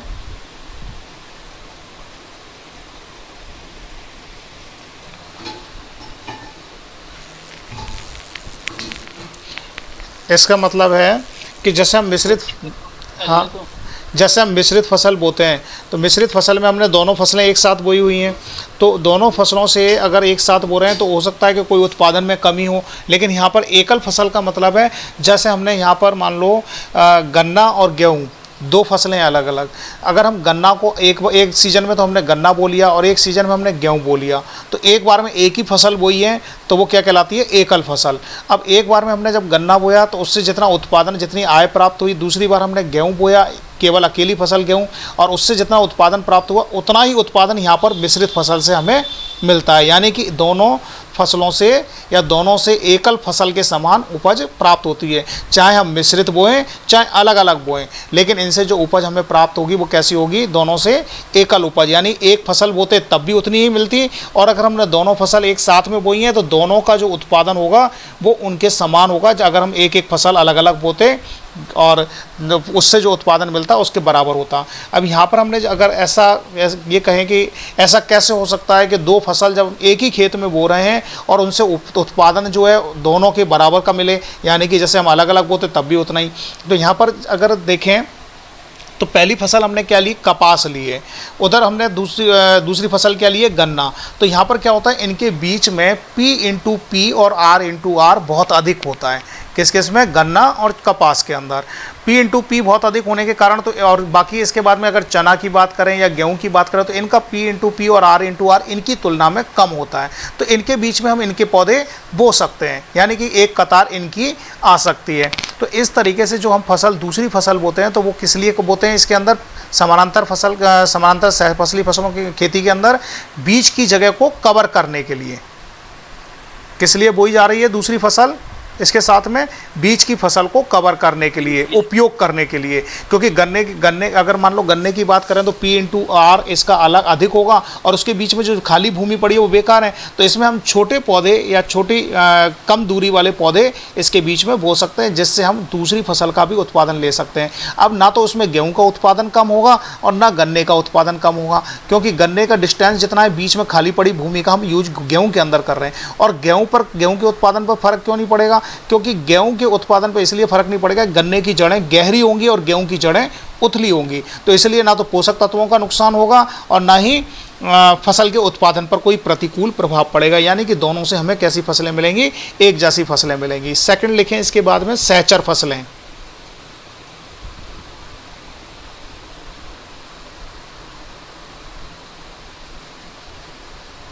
सहचर फसलों में लिखें पहला, एक फसल की उपज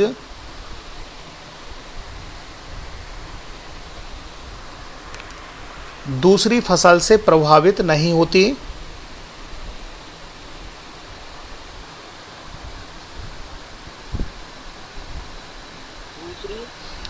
दूसरी फसल से प्रभावित नहीं होती।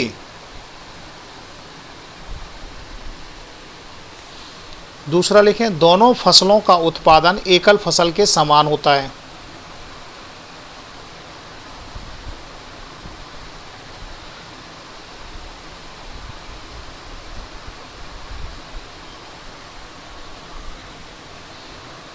तीसरा लिखें, दोनों फसलों के पौधों की संख्या एकल फसल के समान होती है। सर वो दूसरा कहता है दोनों फसलों का उत्पादन एकल फसल के समान होता है।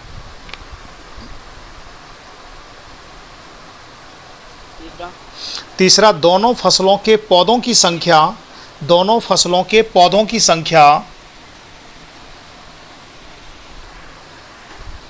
एकल फसल के समान होती है।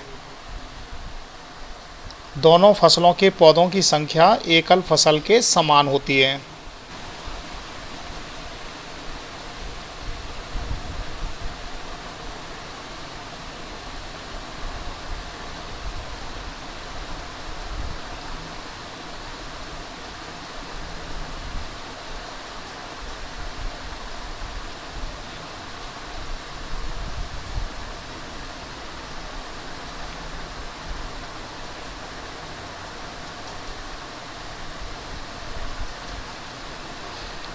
इसमें लिखें इसका उदाहरण, अरहर की 2 पंक्तियों के बीच में ज्वार की 2 पंक्तियां।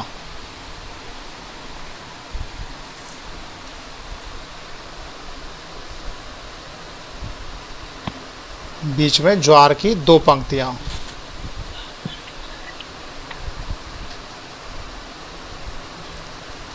उदाहरण में क्या है? अरहर की 2 पंक्तियों के बीच में ज्वार की 2 पंक्तियां।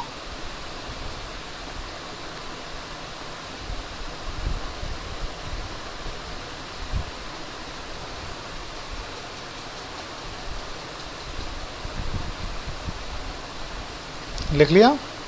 इसके बाद में तीसरा लिखें रक्षक फसलें।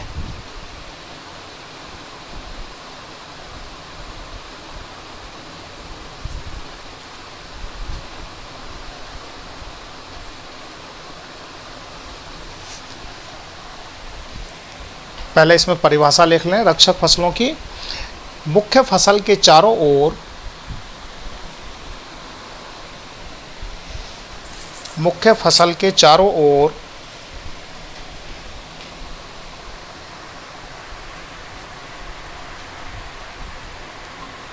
उसकी सुरक्षा हेतु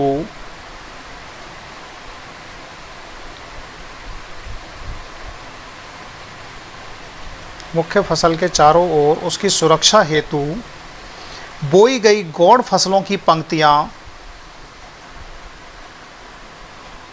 बोई गई गौण फसलों की पंक्तियां मुख्य फसल के चारों ओर सुरक्षा हेतु मुख्य फसल के चारों ओर बोई गई, दोबारा बताओ। मुख्य फसल के चारों ओर बोई गई, मुख्य फसल के चारों ओर बोई गई गौण फसल की कुछ पंक्तियां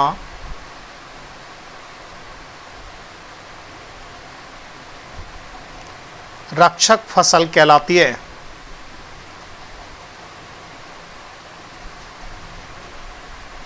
रक्षक फसल कहलाती है। इसमें पहला पॉइंट लिखें।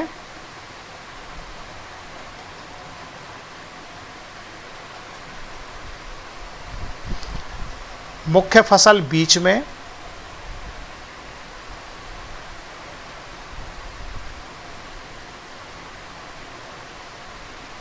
तथा गौण फसल, मुख्य फसल बीच में तथा मुख्य फसल बीच में तथा गौण फसल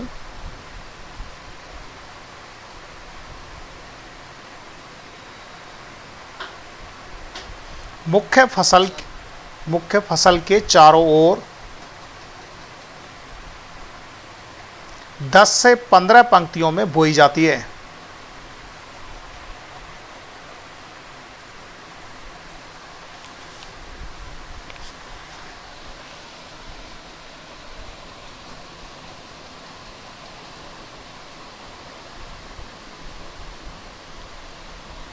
नेक्स्ट लिखें गौण फसल का उद्देश्य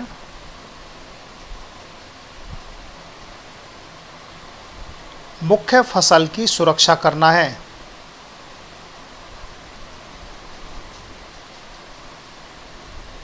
क्या सर?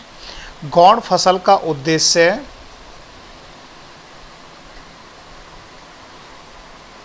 मुख्य फसल की सुरक्षा करना है।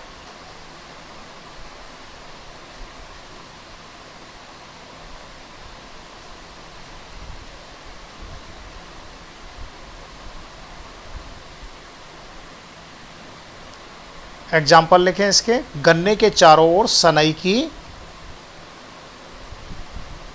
गन्ने के चारों ओर सनई की कुछ पंक्तियां बोना।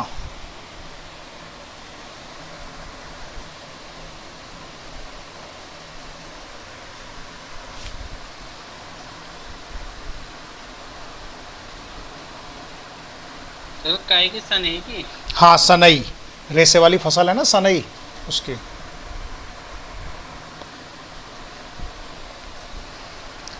और चौथा लिखें इसके बाद में रक्षक फसलों के बाद में सहायक या वृद्धि कारक फसलें।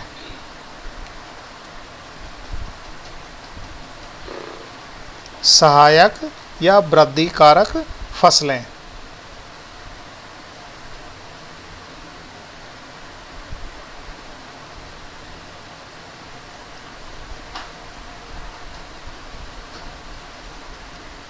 इसमें पहला पॉइंट लिखें मुख्य फसल की उत्पादकता में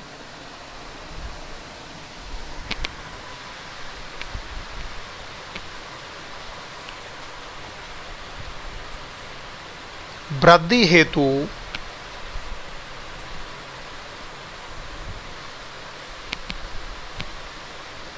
बोई गई गौण फसल को उत्पादकता में वृद्धि हेतु बोई गई गौण फसल को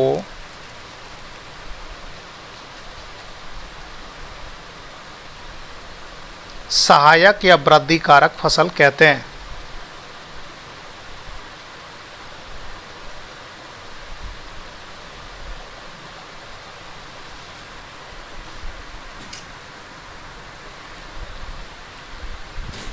सेकंड लिखें, इसमें दोनों फसल से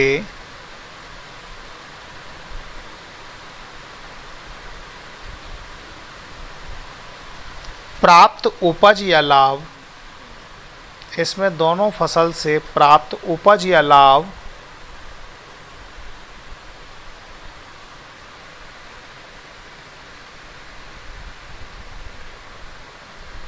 एक एकल फसल की तुलना में अधिक होता है।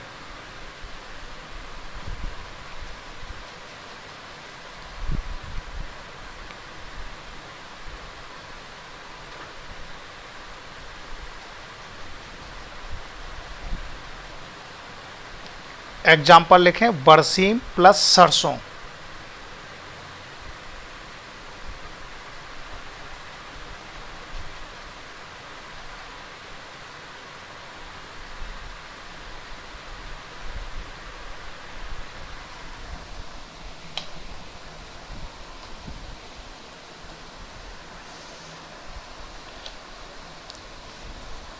लिख लिया?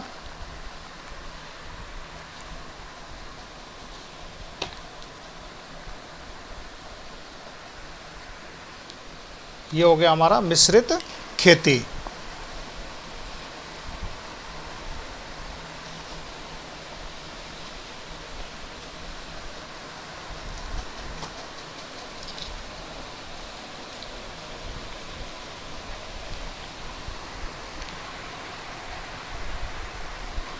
क्या रह गया गोविंद सैनी?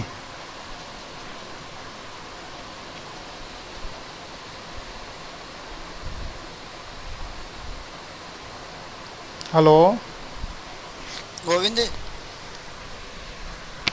इस मैसेज गोविंद अभी वाला पॉइंट अभी वाले पॉइंट में लिखे हैं सहायक वृद्धि कारक फसलें। इसमें लास्ट में मैंने बोला है इसमें दोनों फसल से प्राप्त उपज या लाभ,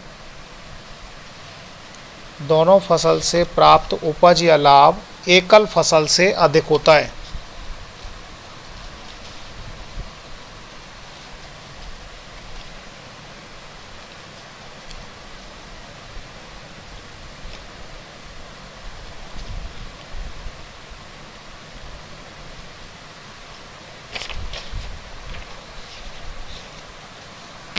लिख लिया?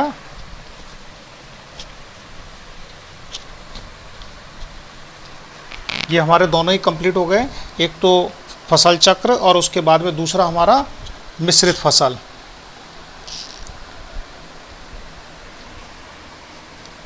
अब किसी को प्रॉब्लम हो तो वो प्रॉब्लम वाले बोलें, कोई है किसी की तो?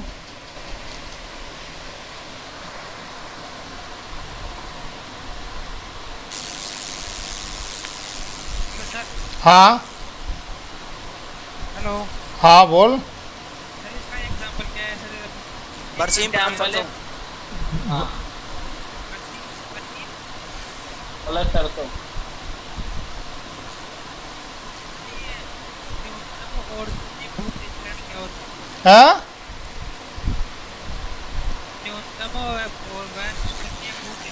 न्यूनतम और न्यूनतम और शून्य भूपरिष्करण।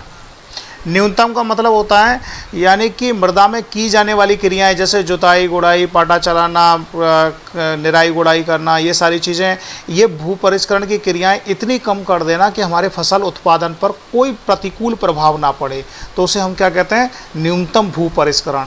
यानी कि इतना कम कर दें कि हम बिल्कुल अतिरिक्त कोई भी भूपरिष्करण क्रिया नहीं करनी है, हमें उतनी ही करनी है जिससे फसल उत्पादन में कोई कमी ना आए।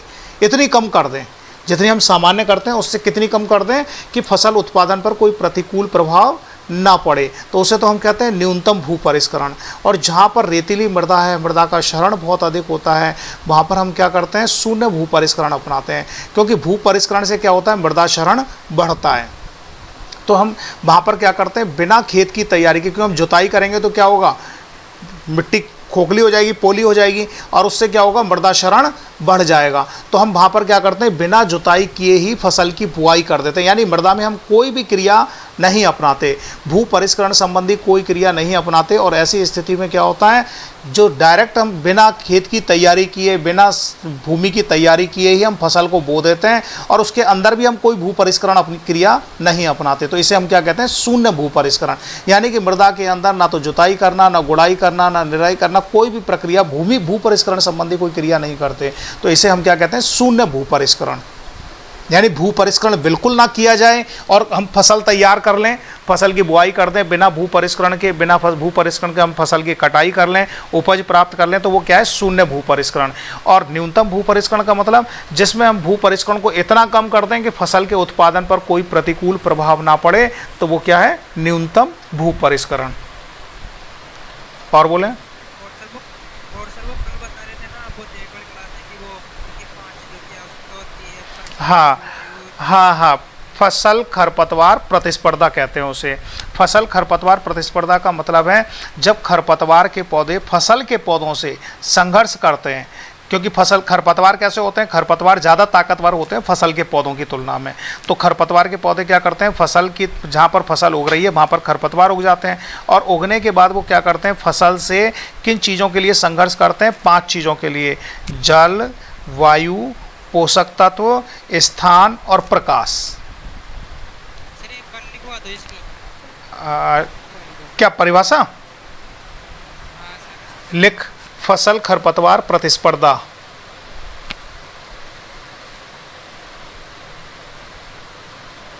फसल खरपतवार प्रतिस्पर्धा।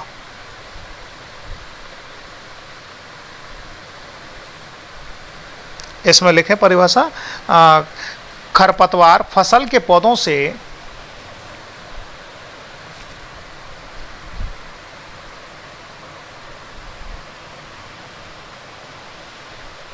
जल, वायु, प्रकाश,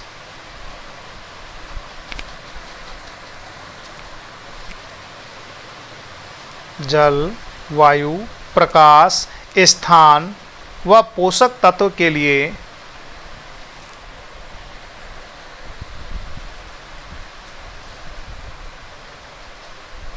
संघर्ष करते हैं।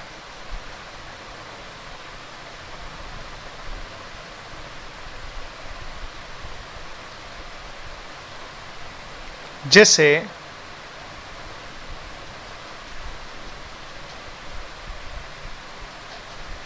फसल खरपतवार प्रतिस्पर्धा कहते हैं।